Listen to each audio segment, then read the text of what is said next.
Hey guys, Kyle, the Death Knight of Anime here, bringing you my review for My Hero Academia, Chapter 232. And first off, if pretty much you guys can get, I hope the fan itself isn't too distracting, or you guys can't hear it too much over me talking, because it's just one of those things where up here in Canada, Edmonton now it's basically our pretty much hot season here in Canada. So yeah, that means we pretty much have to bring on as much of the air conditioning as we can.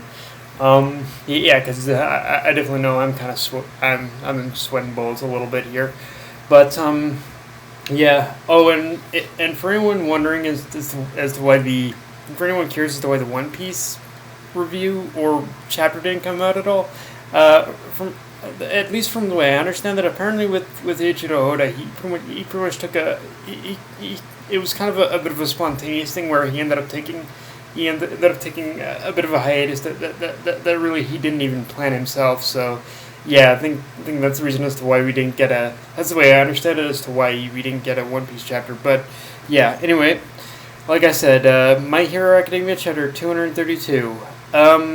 So this chapter gives us a greater understanding of Re-Destro's motives, and I feel the best thing to take away from this chapter is from the character in this chapter is that Re-Destro is a cautionary tale of what happens when you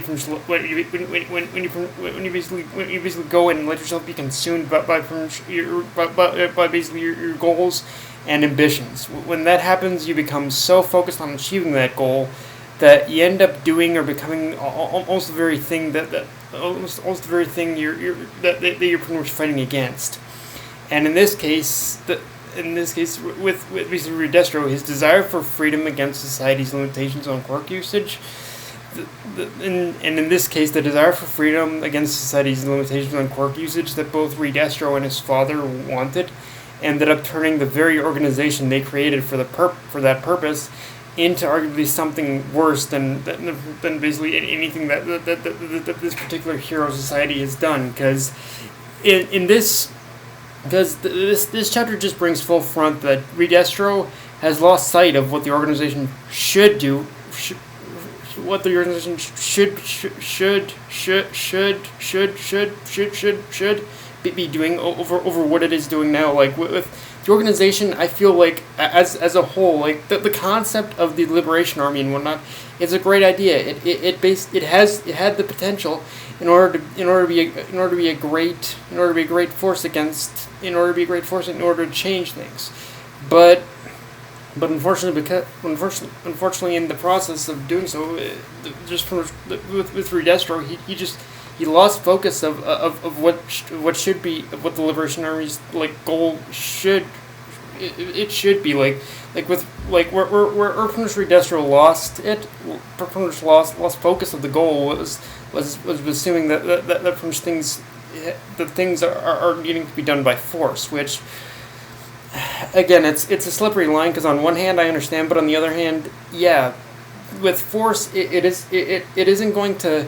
But by doing things by force, it isn't going to help the cause or the problem. It's just going to elevate the problem. So it's like, yeah. So yeah, just with Re-Destro, he's a cautionary tale of what happens when you pretty much let your pretty much goal and when you let that goal and that ambition consume you. It ends up becoming the very thing you end up becoming the very thing that you're fighting against. And yeah, with Re-Destro, he just lost focus of what should be done. Also, one thing I'm just now picking up on with this chapter is that this whole arc, it feels like the villain equivalent of the Overhaul arc. Just finishing how the whole premise is about changing the norms of society. Only difference is, again, in the very slight differences between the main antagonists. With Overhaul, he wanted freedom for quirks by pretty much returning things back to pretty much the time even before quirks became the norm, and ironically ended up losing his own quirk.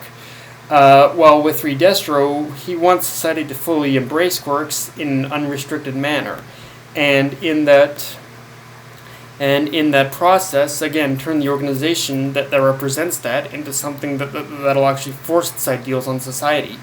Both and both are very radical ideas brought on by society's overreaction to pronounced quirks in general. So it's like, yeah, it kind of has that feel overall, and between these two between Overhaul and Re-Destro, between Overhaul's idea of what he wanted to do, and what goal and Re-Destro's goal, I think somewhere in between is like the perfect way in order for quirkless and quirk society and quirk society in order to live together in peace. It's like in between all the legitimately understandable motivations of the antagonists we've had so far.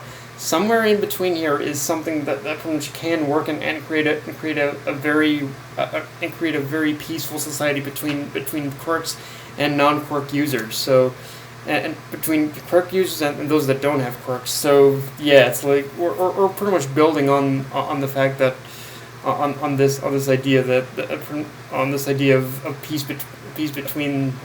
in this society. Now, one thing. Now, with this particular chapter, one thing I had trouble keeping track of again was basically who was with Twice and figuring out who was a clone and who wasn't. I mean, I could easily deduce that most of the people that Twice created in this chapter were pretty much a clone, but the head scratcher in this is basically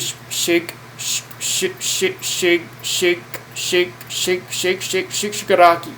I mean, at first I assumed that he was a clone, but the fact that he survived falling out of a window tells me that basically the Shigaraki we're seeing is the real one, unless he is a clone and just more durable than all the others.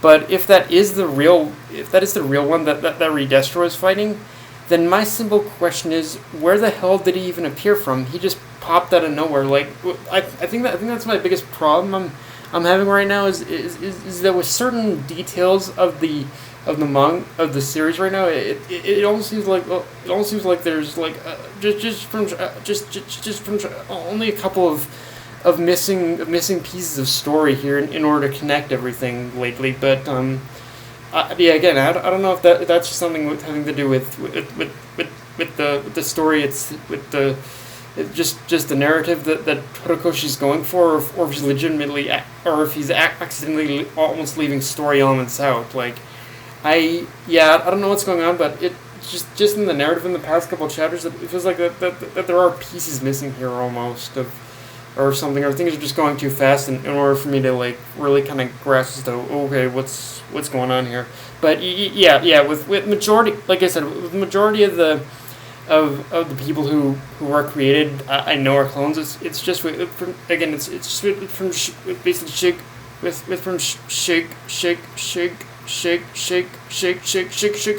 Rocky. I'm having trouble figuring out this whole thing. Like, where the hell did he come from in all this?